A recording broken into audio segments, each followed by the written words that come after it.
What is that? Stay in your seats, everybody. Stay quiet. It's just standing there. I see it. Don't look up. Just hold still.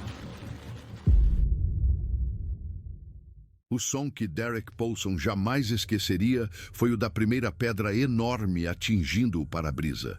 Foi uma explosão diferente de tudo que ele já tinha ouvido, um som que desafiava toda a sua experiência acumulada com os barulhos do mundo. Não era o amassar metálico de um acidente de carro, nem o estalar orgânico de uma árvore caindo. Era o som elemental e brutal de pedra encontrando vidro em velocidade terminal.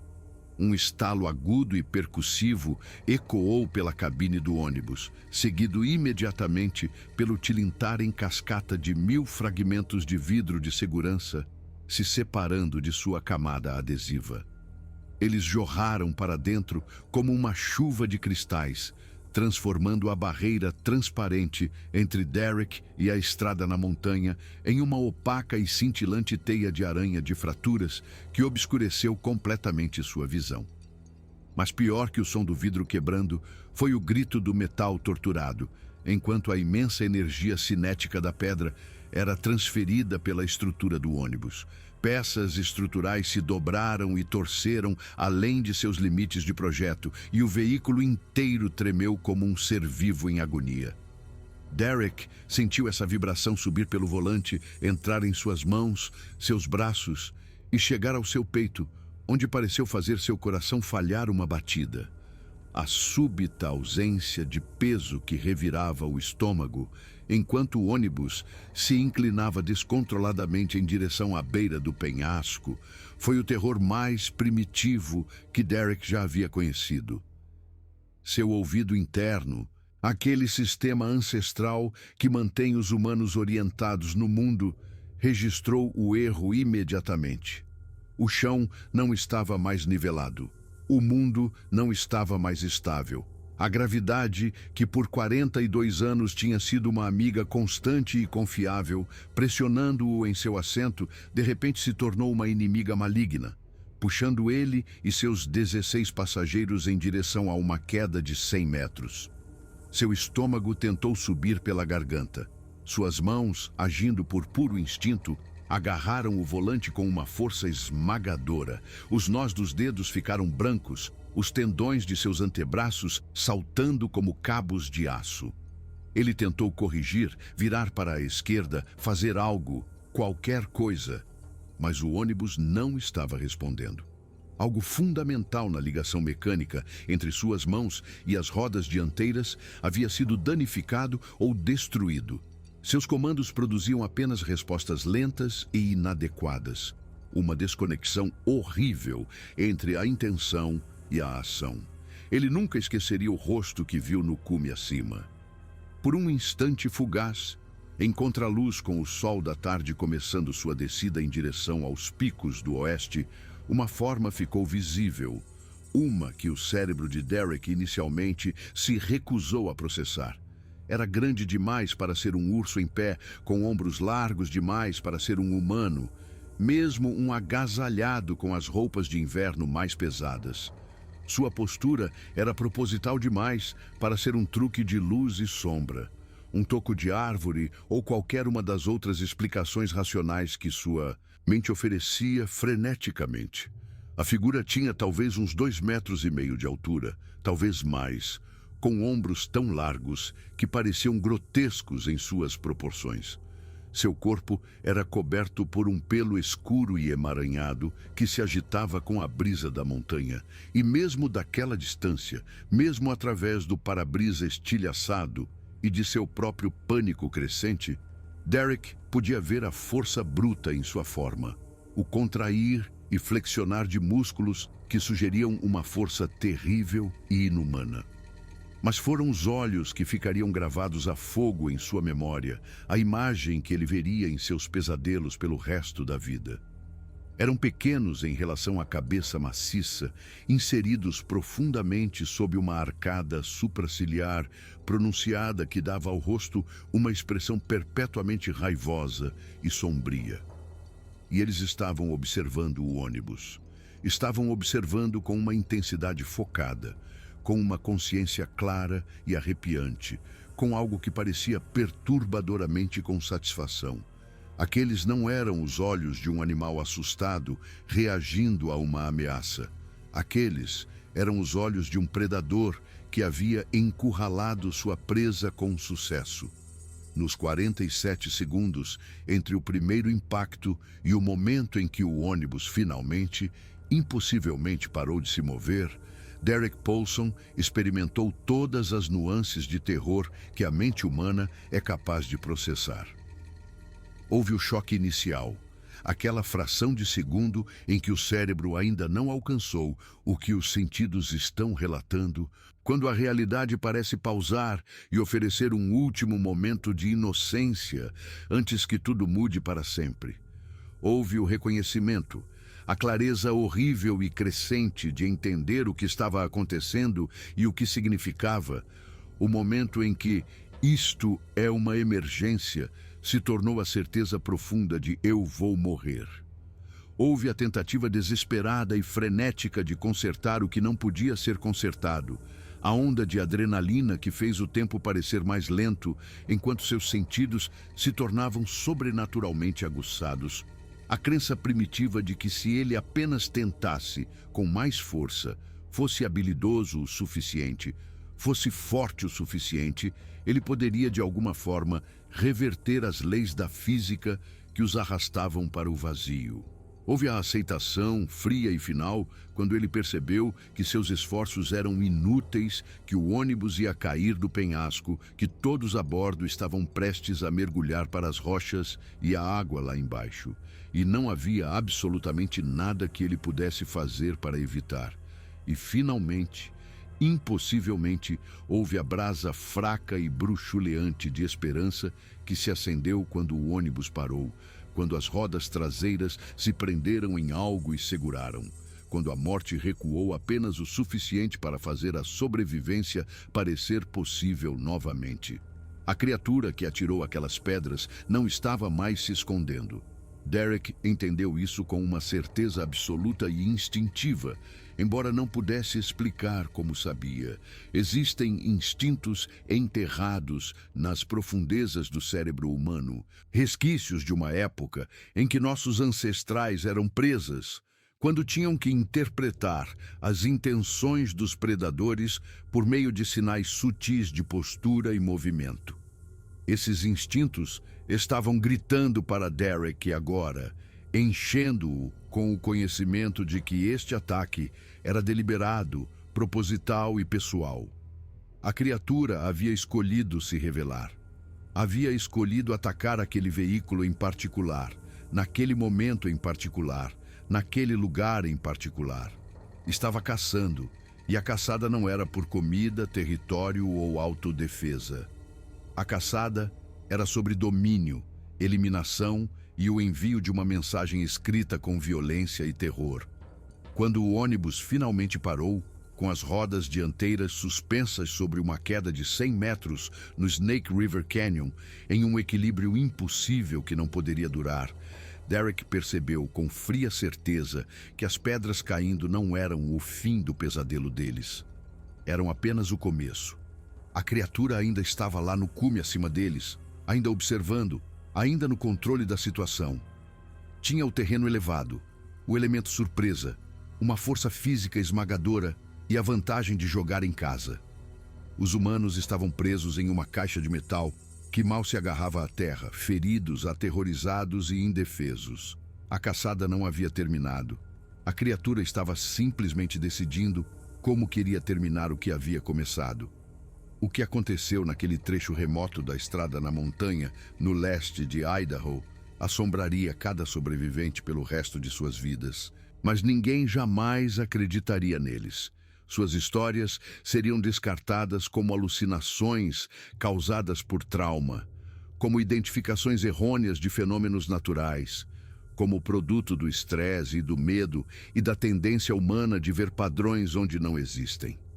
A evidência física seria interpretada para apoiar uma narrativa de um deslizamento de pedras acidental e erro do motorista, uma tragédia causada por má sorte e infraestrutura envelhecida, em vez de violência deliberada de uma criatura impossível. Gradualmente, com o passar dos meses e anos, os sobreviventes aprenderiam a parar de falar sobre o que viram, aprenderiam a aceitar o ceticismo educado e os olhares de pena.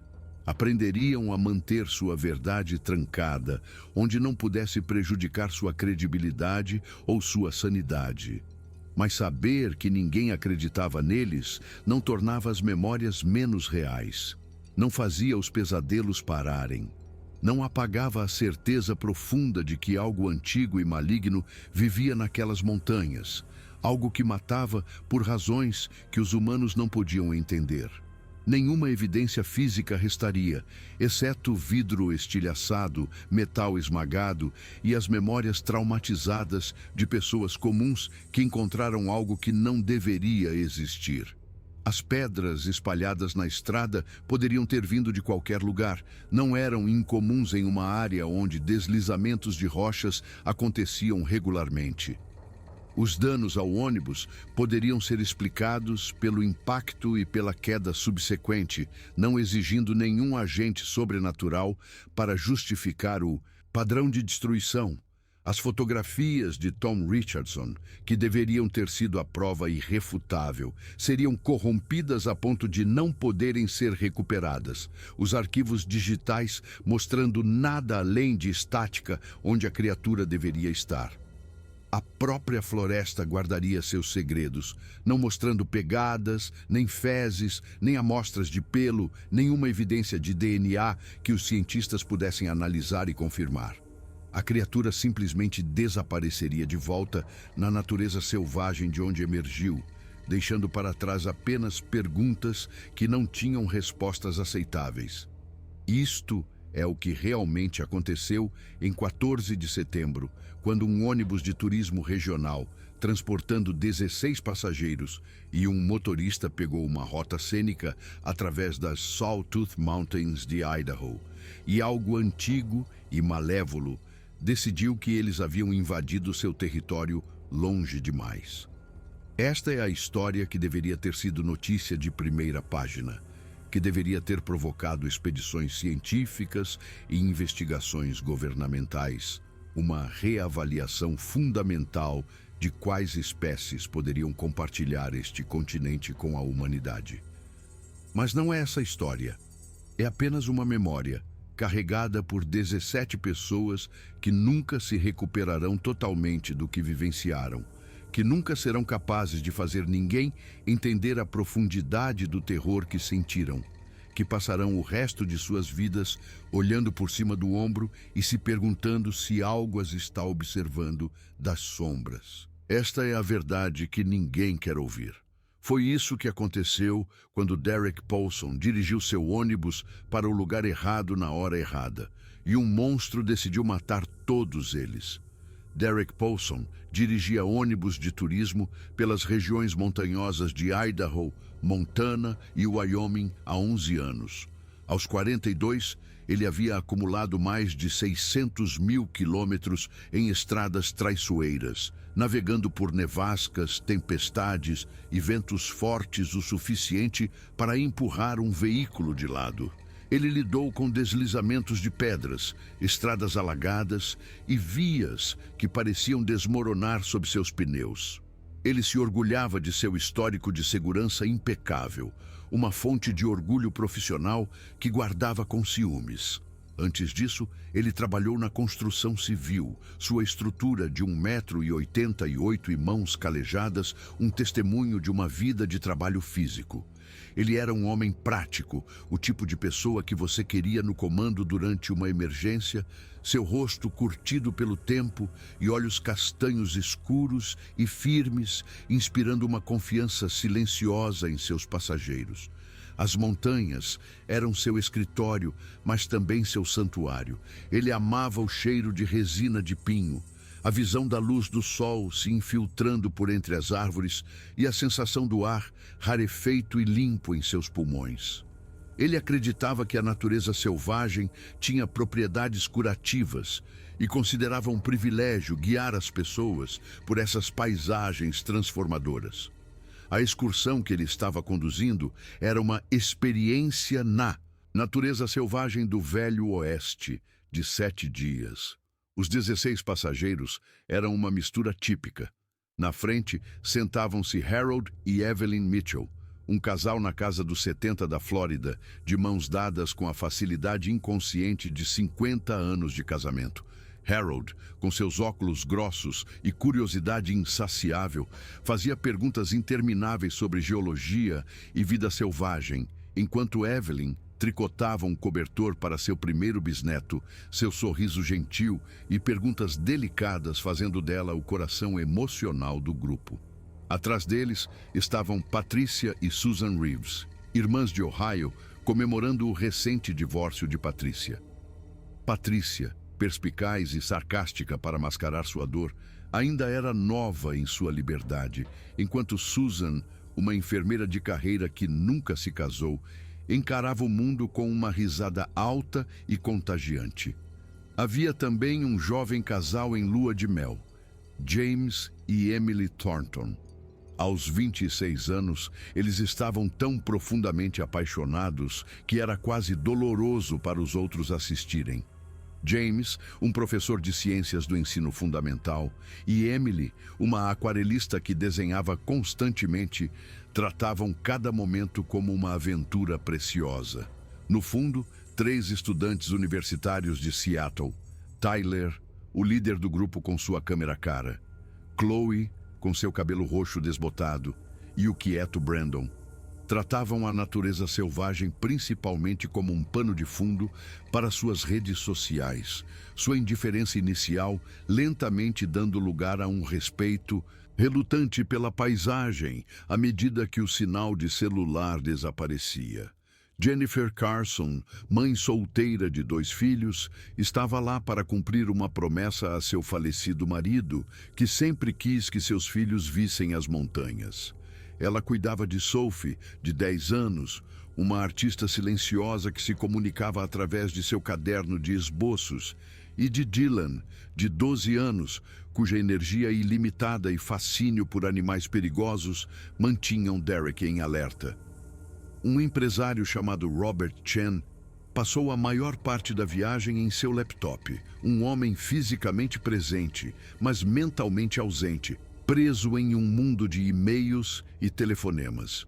2 professoras aposentadas de Oregon, as irmãs Margaret e Alice Wu, tricotavam em silêncio cúmplice, sua calma serenidade uma presença tranquilizadora no ônibus.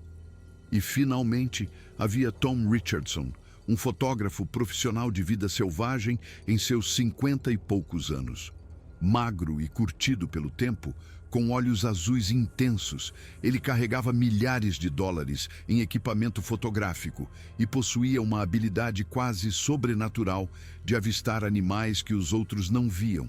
Sua perícia silenciosa conquistando o profundo respeito de Derek. Essas eram as 16 vidas confiadas aos cuidados de Derek. A manhã de 14 de setembro começou com a perfeição cristalina de um amanhecer de alta altitude perto de Stanley, Idaho. Após sua inspeção de rotina antes da viagem, encontrando o ônibus em perfeito estado de funcionamento, Derek deu as boas-vindas a seus passageiros a bordo. O clima era leve, uma camaradagem descontraída, nascida de uma semana de experiências compartilhadas. A voz de Derek, clara e profissional, soou pelo intercomunicador, descrevendo a rota cênica do dia pela Estrada Florestal 172, uma estrada menos percorrida, conhecida por suas vistas espetaculares e vida selvagem. "Vamos ter um ótimo último dia", concluiu ele, guiando o ônibus para a rodovia. Nas primeiras horas, o percurso foi idílico. A estrada subia, estreitando-se à medida que se aprofundava nas montanhas, o asfalto dando lugar a cascalho compactado. O mundo lá fora era um panorama deslumbrante de picos de granito e densas florestas de pinheiros. Então, por volta das 11h30, Derek notou um silêncio inquietante. O coro normal da floresta, os pássaros, o farfalhar de pequenos animais, havia cessado. Havia apenas o ronco do motor e o barulho dos pneus no cascalho. Um mal-estar sutil se instalou nele. Então o cheiro o atingiu. Veio pela sua janela aberta como um ataque físico. Um fedor nauseante de podridão concentrada, amônia forte e algo mais. Algo selvagem e visceralmente errado. Ele rapidamente fechou sua janela, mas o odor já havia invadido o ônibus, fazendo os passageiros engasgarem e cobrirem os rostos. "Desculpem por isso, pessoal", disse Derek, sua voz tensa. "Deve ser um animal morto." Ele acelerou, tentando fugir do cheiro, quando um novo som congelou seu sangue. Do cume à esquerda deles veio um rugido profundo e gutural. Um som que não era de urso, puma ou lobo. Uma vocalização tão alta e agressiva que vibrou através do próprio ônibus. Antes que alguém pudesse processar completamente, a primeira pedra caiu do cume, espatifando-se na estrada a 5 metros na frente deles. Derek pisou no freio, mas era tarde demais. Outra pedra, maior que a primeira, atingiu o canto dianteiro esquerdo do ônibus com a força de uma bomba. O mundo se dissolveu no som do para-brisa explodindo e do metal gritando. Derek sentiu um golpe forte na cabeça enquanto o ônibus, com a direção danificada, virava violentamente em direção à beira do penhasco. Mais pedras choveram, um bombardeio deliberado e direcionado. Através do vidro estilhaçado, ele o viu. A figura maciça e escura no cume, mirando, atirando. O ônibus atravessou a frágil grade de proteção de madeira. A parte da frente passou pela beirada. Derek sentiu o chão inclinar, sentiu a gravidade tomar conta e, em um momento de clareza absoluta, soube que eles iam morrer. Então, milagrosamente, o ônibus parou. As rodas traseiras haviam se prendido em uma elevação na estrada, deixando-os precariamente equilibrados. A metade da frente do veículo suspensa sobre uma queda de 100 metros. O pânico explodiu lá dentro. O ônibus rangia e gemia, balançando a cada soluço aterrorizado. "Ninguém se mexe!" Derek gritou, sua voz fraca. Pelas janelas quebradas, o cheiro horrível retornou, mais forte do que nunca. E com ele, um novo som. Passos pesados no cascalho, descendo do cume. Derek virou a cabeça e o viu claramente pela primeira vez. A 20 pés de distância estava a criatura. 2,5 metros de altura, coberta de pelo escuro e imundo, seu rosto simiesco, uma máscara de inteligência predatória. Enquanto ele observava, paralisado de horror, ela levantou sem esforço uma pedra de 50 quilos. "Todos para o fundo!" Derek gritou, sua voz finalmente rompendo o terror. "Saída de emergência! Saiam!" A corrida desesperada começou. Passageiros escalaram assentos, empurrando-se em direção à traseira. Tyler chutou a porta de emergência traseira para abri-la. O movimento fez o ônibus balançar, inclinando mais alguns centímetros em direção ao abismo. A criatura atirou a pedra.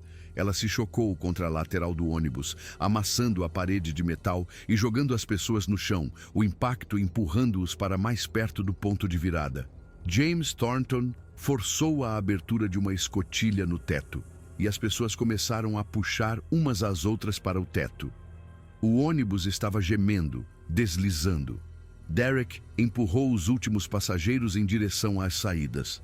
Tom Richardson ainda estava em uma janela, sua câmera levantada, seus instintos profissionais superando seu medo. Derek o agarrou, arrastando-o para trás enquanto outra pedra obliterava o assento do motorista. O ônibus começou sua inclinação final e nauseante para a frente. Estava caindo.